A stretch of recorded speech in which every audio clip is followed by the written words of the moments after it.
I'm sitting in the back of this Melkite church with incense ruminating in my nostrils and loud foreign choir that I can't seem to decipher, just kind of bored out of my mind. So last Sunday, me and two of my friends, we went to this Melkite church.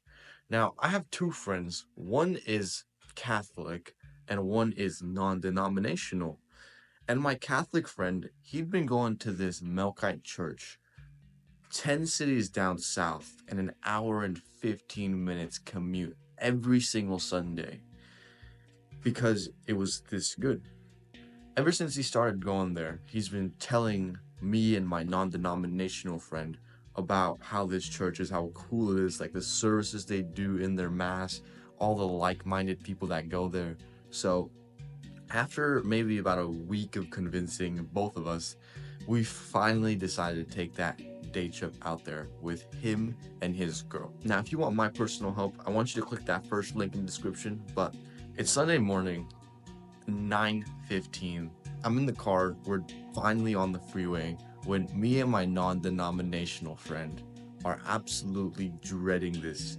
I know it was a bad mindset to have before going to a church, but me and him, we were kind of both dreading this because A, we don't really know nothing about this, and B, we both had other plans on Sunday and we were gonna be really busy.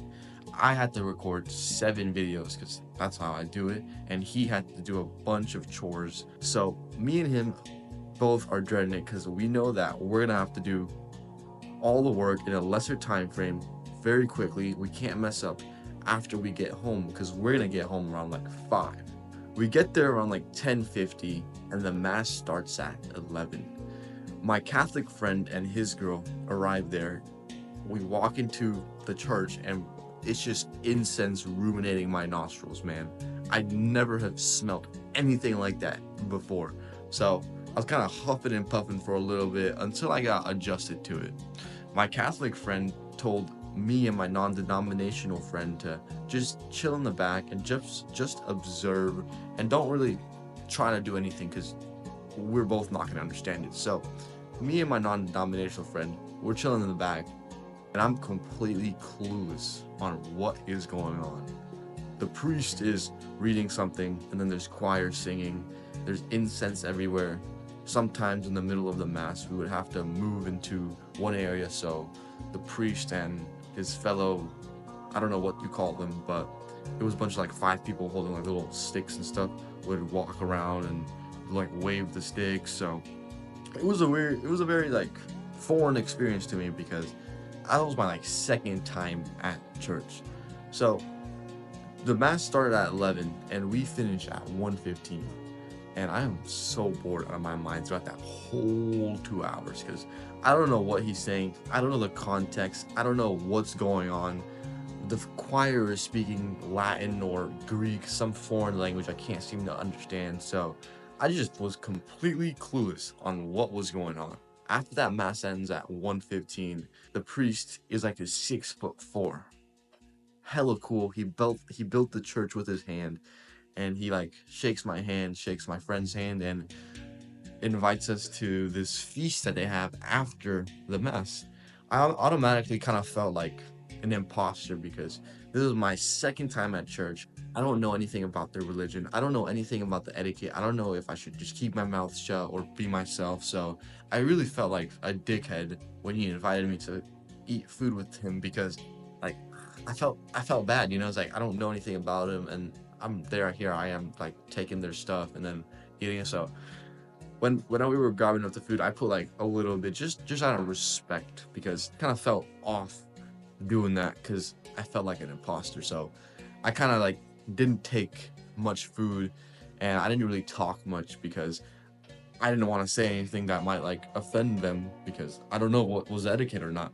So all two of my friends are just sitting chatting shit when the priest actually comes sit down with my non-denominational friend and he starts like asking us, so how do you think of it? And we automatically deflect the questions back on him like, what do you think about cage fighting? And all around like that priest was an absolute G. Everyone I spoke to, matter of fact, was an absolute G. We all shared the same values. We all had like the same moral compass. But the only thing that really differed from me and everyone there was it was just the religion. Everything else I agreed with them upon. It was just the one thing, which was, I guess it's a big thing, so I can't downplay it.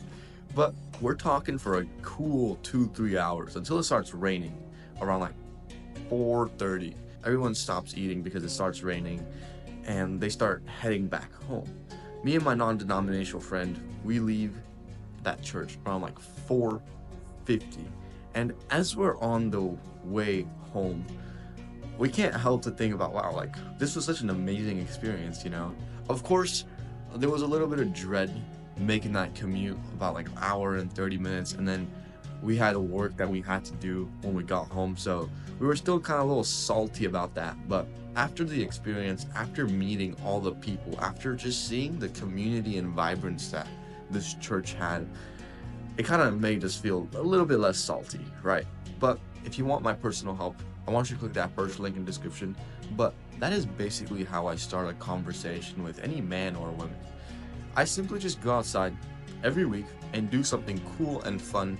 And every time that someone asks me like what I did over the weekend, or if I need to speak to a stranger, I'll just ask them like, hey, what'd you do over the weekend? And then if they don't say anything, I'll tell them about my experience, because every week I like to do something fun so I can have things to talk about. Prior to this week, and before it started raining so much in San Francisco, I would take a day trip to San Francisco every Saturday, just explore. I went to this park on a rooftop. I had to take an elevator up there, and it was so bougie. Exotic plants all around. There was security guards, zero homeless, and all around, like, that was a very cool experience. The week after that trip, all I did was talk about my experience being in San Francisco. I would ask people like, "Hey, like, have you been to this? Oh, have you gone over here? Oh, have you seen this thing?" And I'll get their perspective on it. And that is exactly how I spark up a conversation with anyone, regardless if they're a man or a woman, right? Just go outside and do something fun and new every week and ask people's perspective on that. I was at the gym just the other day and me and my homie were hitting weights. He's actually a Catholic. So I asked him, like, hey, bro, like, do you know anything about this? Now, he's not very educated, so the conversation kind of fizzled off. But imagine if I met someone who was like a devout Catholic. We would have an amazing conversation. What if it was a girl, you know? So the way I basically never run out of things to say is just I just do fun things every single weekend, so I have things to talk about. That one thing is so underlooked because nobody actually does anything anymore. Everyone is just home, work, gym. There's nothing that puts a little flavor into their schedule. There's nothing that spices it up. So if you're that one person who's doing something fun and new, exciting every single weekend, you'll just be the star of the show, because you're not just like everyone else who's bland and boring. You can ask people about their opinions. So that is how I start a conversation with anyone, regardless if they're a man or a woman. If you want my personal help, basically learning what to say, how to approach, how to go for the close when you're talking with girls, I want you to click that first link in description, because I've been in the same situation and I know how frustrating it feels not being able to really understand to navigate the dating scene, because truth be told, it's very tricky out here. So I want you to do it the correct way and hopefully not end up in a case. So if you want that, click that first link in description. Catch you later.